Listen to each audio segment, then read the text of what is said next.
My wife won $9 million, filed for divorce, and kicked me out, but she forgot the prenup her parents forced me to sign before marriage.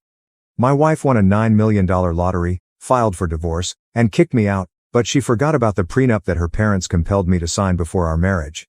I am from a humble family. My parents live in a quiet suburb, and I grew up in a little 3-bedroom house that always smelled like fresh laundry and homemade food. After high school, I worked a variety of odd jobs, including bartending, helping at my uncle's hardware store, and eventually managing a local sporting goods store. It was not glamorous, but it was genuine. My wife, on the other hand, came from a world that I had never known. Her parents owned several properties, drove expensive automobiles, and threw enormous, extravagant parties a few times every year. Let's name my father-in-law Phil, and my mother-in-law Maëlle. Maëlle was a tall, imposing figure who exudes quiet power in every setting. He'd make casual comments that seemed more like disguised threats or manipulations. Maëlle was also good at gently expressing disapproval. Just one raised eyebrow could make others shrink. They were never blatantly nasty in front of me, but I could always sense their displeasure behind the polite talk. After my wife and I got engaged, I learned how much her parents feared that outsiders would take their family assets. They treated me like an intruder, despite the fact that my wife and I had been dating for years. Before we could set a wedding date, Phil insisted that I sign a prenuptial agreement. I didn't have the money to fight it legally, and I was too consumed by love. I kept telling myself it was a symbolic gesture to placate her parents. Isn't love the only promise I needed? The day I signed is very clear in my mind. It was a warm afternoon in her parents' huge house. Mel spread down the document and slipped a pen in my direction. He gave me coffee, almost as if it were a regular business transaction. My wife stood to the side and said little. That hurt, but I dismissed it, assuming it wouldn't matter in the long term. The contract stated that any gifts, inheritances, or trust funds from her family remained her own property. However, any big item we acquired together, such as a house or lottery winnings, would be marital property. That seemed unusual to me, but all I wanted was to marry her. 6 months later, we married in a beautiful lakeside wedding. My parents were overwhelmed by the luxury yet remained supportive. My father's expression was tense as he greeted my in-laws. He'd always taught me to trust my instincts, but I assumed love would remove any doubts. The first several years passed without any noteworthy incidents. We resided in a condominium that her parents helped us get. I made monthly payments on the mortgage, despite the fact that the down payment came from her father's gift. Looking back, it was never actually a gift, but rather a tool for controlling us. But back then, I assumed that this was how wealthy families operated. Our marriage had the normal money squabbles and occasional outbursts about our parents interfering with our decisions. They'd arrive unexpectedly, bring new furniture or decor, and occasionally reorganize our entire living space without notice. My wife would dismiss my frustration, blaming it on her parents' supportive nature.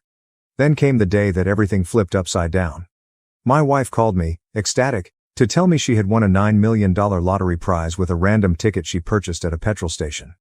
At first, I was overjoyed, fantasizing about quitting our jobs and exploring the world, but my excitement gradually faded. She insisted we keep it a secret, even from my parents. She got strangely paranoid, talking about claiming the money correctly and meeting with lawyers I'd never met before. When I asked to attend these meetings, she told me I'd be out of place, which stung. I had no idea the main surprise was about to occur. One afternoon, I returned home from work fatigued to discover her searching through drawers with her aunt. She casually announced that she was filing for divorce and instructed me to pack my bags and leave the apartment, which she claimed was under her name. I was floored. Sure, I paid monthly mortgage payments, but she clearly thought her father's original down payment and her newfound wealth rendered me useless. I felt my heart break. I contacted my father, my voice cracking, and told him I had just been booted out of my own home. It was the ultimate treachery. The biggest shock came next. I learned that my father-in-law had sent his personal attorney to protect her. They wanted me out so they could keep the lotto earnings separate from me. Except they'd forgotten the provisions of the prenuptial agreement they'd forced on me. Instead of completely protecting their daughter, it declared that any windfall obtained during marriage counted as a shared asset. I then understood that if they insisted on divorce me immediately after winning the jackpot, they might not be able to keep anything. I decided to go cautiously. My father advised me to remain calm, hire a lawyer outside their social circle, and prepare for a nasty struggle. I was determined not to fold. They'd thrown down the gauntlet, treating me like a disposable annoyance. If they believed I'd walk away peacefully, they were greatly mistaken. I spent a few nights at my folks' house, attempting to process the shock. My mother was furious. shouting about how rude my in-laws had been from the beginning. My father, while also outraged, remained pragmatic. He contacted an old buddy, a family law attorney, and scheduled an appointment for me first thing in the morning. Sitting in that attorney's office, I felt a mixture of rage and relief. I told him about how my in-laws insisted on the prenup, how my wife had earned $9 million, and how she then surprised me with divorce. He chuckled as he reviewed the prenuptial agreement. They shot themselves in the foot, he told me. They specifically included language that lumps lottery winnings under marital assets. Unless a judge does some wild legal interpretation, you're entitled to a substantial portion. This was a lifeline for me. I was scared the prenup would keep me out, but it turned out that their fear of me claiming inherited wealth outweighed the potential of a jackpot scenario. My lawyer cautioned that it would not be simple.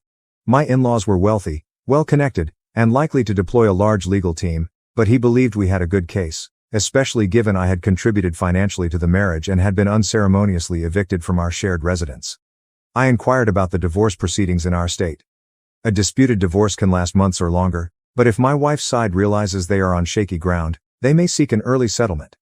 The lawyer warned that they would use intimidation or underhanded tactics to persuade me to give away my rights cheaply. Within a few days, my father-in-law left me a frightening message, asking me to back off since I deserved nothing from his daughter. He claimed that if I sought to collect the lottery prizes, he would ensure that I received nothing. My lawyer just instructed me to document everything. Then, my mother-in-law cornered me outside my parents' house, suggesting a pathetic, silent exit. She portrayed it as a fantastic bargain, but it wasn't even enough to cover half of my mortgage payments. I declined, stating we'd see each other in court. She scoffed, perplexed by my refusal, obviously unaccustomed to anyone refusing her money. With negotiations at a deadlock, my lawyer filed petitions to prevent the lottery monies from being hidden or moved. That incensed my in-laws, who began spreading rumors about me being a gold digger who preyed on their young daughter. It stung, but I remained strong. My supervisor, who owned the sports goods store, had my back, dismissing my father-in-law's attempts to interfere with my employment. Friends took sides, some calling me petty, while others praised me for fighting back. The stress was unbearable, but I refused to succumb. We finally got a court date after several weeks of unsuccessful negotiations. My wife was not to be found. Personally, she was practically under her parents' protective wing, avoiding any direct communication with me. She let her lawyers do the talking, alleging I was a leech who gave nothing to the marriage. My lawyer objected, citing financial records, bill time sharing, and a specific prenuptial clause regarding windfalls. We also discussed how I had been violently kicked out of the condo. The judge directed both parties to prepare for a more formal hearing on asset partition. In one final attempt at intimidation, my father-in-law threatened my employer again, who swiftly instructed him to leave. That simply made my father-in-law angrier. My lawyer advised us to proceed carefully, but he was certain that a judge would see through their scare tactics. Nothing could have prepared me for the ultimate fight in court, but I knew the law was on my side, paradoxically, because to the very prenup they'd imposed on me. Weeks passed, and the anticipation for the approaching hearing reached fever pitch. My wife still avoided direct contact with me, but her lawyers inundated me with motions. They maintained that the lottery gain was separate property because she purchased the ticket, despite the fact that the prenup stated that any large windfall during marriage was marital. Meanwhile, my father-in-law attempted to ruin my reputation among friends and business acquaintances by spreading the myth that I was a gold digger who had married into the family purely for money. During this time, I had a combination of frustration and motivation. If they thought they could bully me out of my rights, they were mistaken. I had records that demonstrated how I contributed to our shared existence, such as electricity bills, groceries, and half mortgage payments. My attorney and I went over every element of the prenup.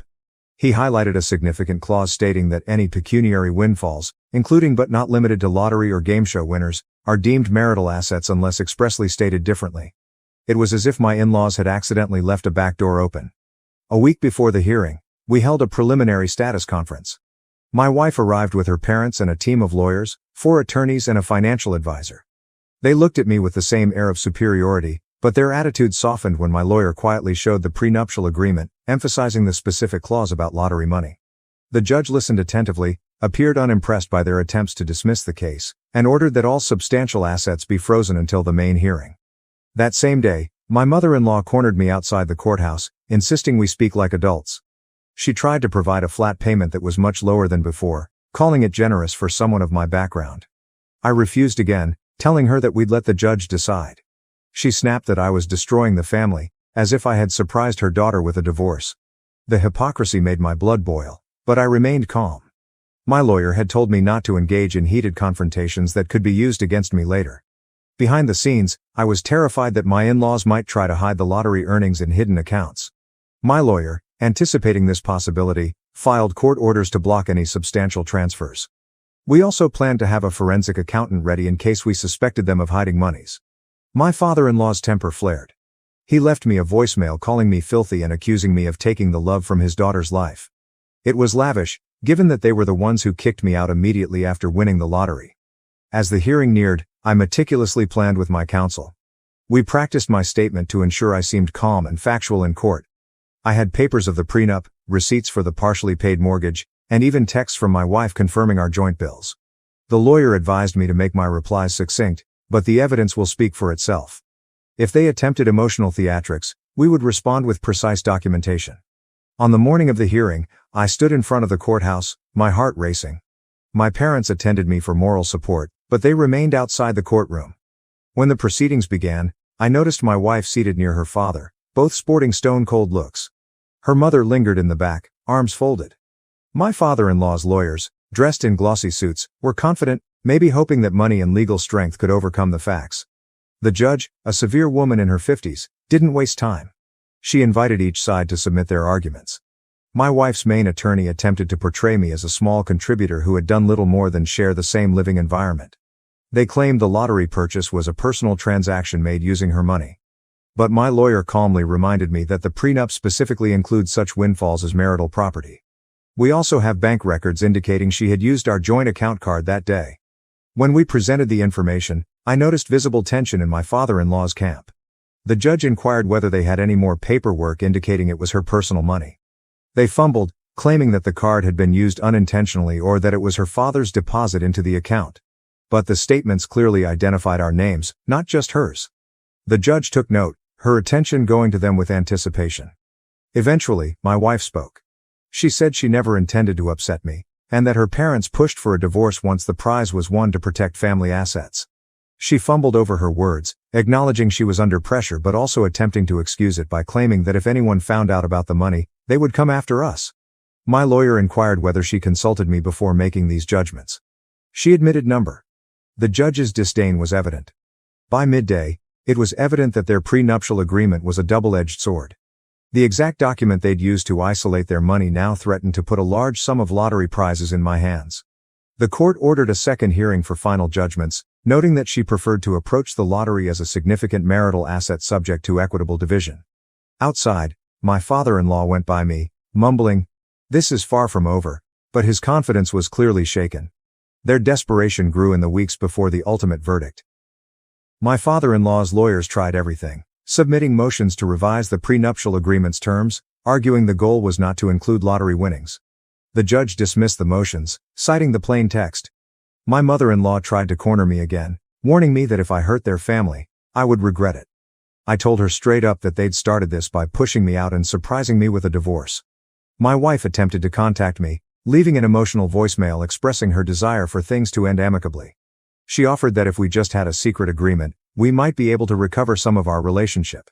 I would have considered it if they had treated me fairly from the beginning, but after the intimidation, falsehoods, and forced removal, my trust had evaporated. My lawyer warned me not to engage in these back-channel discussions. We had a strong legal position and no reason to settle for crumbs.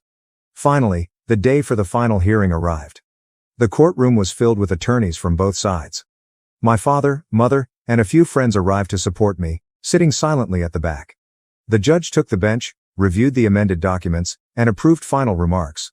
My father-in-law's lead lawyer took one final shot, portraying me as a crafty opportunist who uncovered the prenup's loophole after benefiting from the family's generosity.